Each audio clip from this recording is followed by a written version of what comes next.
সবাইকে জানাচ্ছি নমস্কার। আজকের রেসিপি কাঁচকলার কোপ্তা। এটা আমরা যে পদ্ধতিতে বানিয়ে থাকি সেটাই আপনাদের সাথে ভিডিওর মাধ্যমে শেয়ার করছি। প্রথমে নিয়ে নিয়েছি দুটো কাঁচকলা, সেটার খোসা ছাড়িয়ে অর্ধেক করে কেটে নিয়ে গরম জলে সেদ্ধ করে নেব। অন্যদিকে একটা বাটিতে নিয়ে নিয়েছি টমেটো কুচি, পেঁয়াজ কুচি, কয়েক কোয়া রসুন, এক টুকরো আদা আর কাঁচা লঙ্কা কুচি। এখানে কাঁচা লঙ্কা কুচিটাকে দুভাগে ভাগ করে নেব। তারপরে এই সব কিছু গ্রাইন্ডারে পেস্ট করে নেব। এটা মিহি পেস্ট হয়ে গেছে। এবার এটাকে একটা বাটিতে ঢেলে নিয়ে এর মধ্যে দিয়ে দেব পরিমাণ মতো মশলা, লঙ্কা গুঁড়ো, কাশ্মীরি লঙ্কা গুঁড়ো, জিরে গুঁড়ো আর ধনে গুঁড়ো, আর দিয়ে দিচ্ছি শাহি গরম মশলা। সব কিছু দিয়ে এই মশলার পেস্টটাকে প্রথমে রেডি করে নিয়েছি। এবার এখানে কাঁচকলা সেদ্ধ হয়ে গেছে, সেটাকে একটু ঠান্ডা করে নিয়ে হাত দিয়ে এভাবে চটকে মেখে নিতে হবে। এর মধ্যে বাদবাকি কাঁচা লঙ্কা কুচি দিয়ে দিয়েছি। এবার দিয়ে দিচ্ছি অল্প পরিমাণে বেকিং সোডা অর্থাৎ খাওয়ার সোডা, আর দিয়ে দিচ্ছি অল্প পরিমাণে নুন, হলুদ গুঁড়ো, লঙ্কা গুঁড়ো আর জিরে গুঁড়ো। লঙ্কা গুঁড়ো আর কাঁচা লঙ্কাটা ঝালের আন্দাজ বুঝে ব্যবহার করতে হবে। এবার এটাকে খুব ভালো করে মেখে নেব, আর তার জন্য দিয়ে দিচ্ছি একটু সর্ষের তেল আর ময়দা। এখানে আমরা বাইন্ডিংয়ের জন্য অল্প পরিমাণে ময়দা দিয়েছি। আপনারা ইচ্ছে হলে কর্নফ্লাওয়ার অথবা বেসন বা চালের গুঁড়ো ব্যবহার করতে পারেন। এটা আমরা ময়দা দিয়ে মেখে নিচ্ছি। প্রথমে খুব ভালো করে এটাকে কাঁচকলার সাথে মিশিয়ে মেখে নিতে হবে। তারপরে এখানে দিয়ে দিচ্ছি কয়েক দানা চিনি। চিনি দিলে কোপ্তার টেস্ট ভালো হয়, তাই আমরা চিনি দিয়েছি। আপনারা ইচ্ছে না হলে নাও ব্যবহার করতে পারেন। এবার দিয়ে দিচ্ছি কিছু কিশমিশ আর দিয়ে দেব চিনেবাদাম। চিনেবাদামের জায়গায় ইচ্ছে হলে কাজু বাদাম ব্যবহার করা যেতে পারে। আমরা এটা চিনেবাদাম দিয়ে করছি। আর দিয়ে দিচ্ছি গোলমরিচের গুঁড়ো সামান্য পরিমাণে।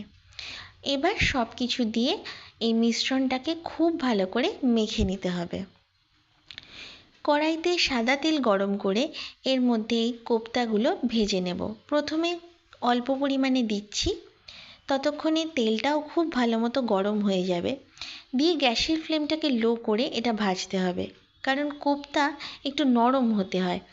নরম হলেই সেটার টেস্ট ভালো হয়। সেজন্য আমরা খুব কড়া করে এটাকে ভাজছি না। এখানে ভাজাটা বেশ ভালো মতো হচ্ছে। একদিক হয়ে গেলে অন্যদিকে উল্টে দিতে হবে। আর তারপরে আপনারা এখানে দেখতে পাবেন যে এরকমভাবে বাদাম, কিশমিশ সব কিছু বেশ স্পষ্ট হয়ে উঠছে। ভাজাটা ভেতর থেকে খুব ভালো মতো হবে, অথচ বাইরে থেকে পুড়ে যাবে না। প্রথমে কয়েকটা ভাজা আমরা রেডি করে থালায় তুলে রেখে দিলাম। এবার বাদবাকি কোপ্তাগুলো একই পদ্ধতিতে এই তেলে ভেজে নেব। ভেজে নিয়ে এবার আমরা এগুলোকেও তুলে রাখবো, যেরকমভাবে আপনারা দেখতে পাচ্ছেন। ব্যাস, কোপ্তা ভাজা হয়ে গেল। এবার কারি রেডি করে নিচ্ছি। যে তেলে ভাজাটা করেছি অর্থাৎ সেই সাদা তেলেই আমরা ফোড়নে দিয়ে দিলাম তেজপাতা, গোটা গরম মশলা আর একটু মাখন। মাখনের জায়গায় ইচ্ছে হলে ঘি ব্যবহার করা যেতে পারে, আর এই রান্নাটা সর্ষের তেলেও করা যেতে পারে। তবে আমরা এটা সাদা তেল আর মাখন দিয়েই করছি। এবার এর মধ্যে দিয়ে দিলাম কিছু আলু ডুমো ডুমো করে কেটে রাখা। দিয়ে দিচ্ছি স্বাদ মতো নুন। নুনের আন্দাজটা অবশ্যই খেয়াল রাখতে হবে, কারণ কোপ্তার মধ্যেও অল্প পরিমাণে নুন দেওয়া আছে।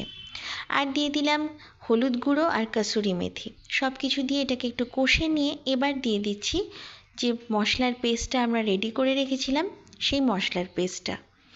এই পেস্টটা দিয়ে এবার এটাকে খুব ভালো করে প্রথমে কষে নিতে হবে, যতক্ষণ পর্যন্ত না এর থেকে একটু তেল ছেড়ে যাচ্ছে।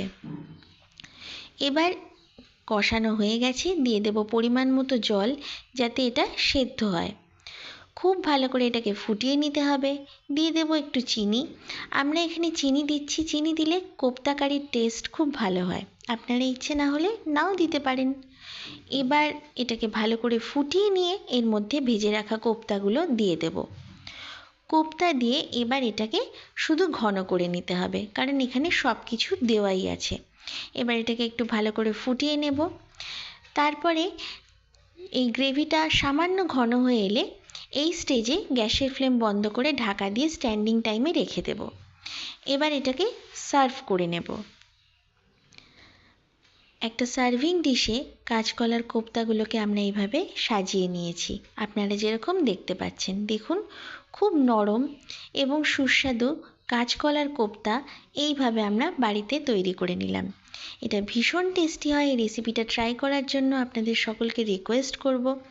যদি আপনাদের ভালো লাগে তাহলে প্লিজ আমাদের কমেন্ট করে জানাবেন। আর ভিডিওটা যদি আপনাদের ভালো লেগে থাকে তাহলে প্লিজ লাইক করবেন, শেয়ার করবেন, আর চ্যানেলটাকে সাবস্ক্রাইব করে নেওয়ার অনুরোধ রইল। যখনই আমরা কোনো রান্না দেব তাহলে আপনাদের কাছে সেটা পৌঁছে যাবে। ভিডিওটা দেখার জন্য ধন্যবাদ।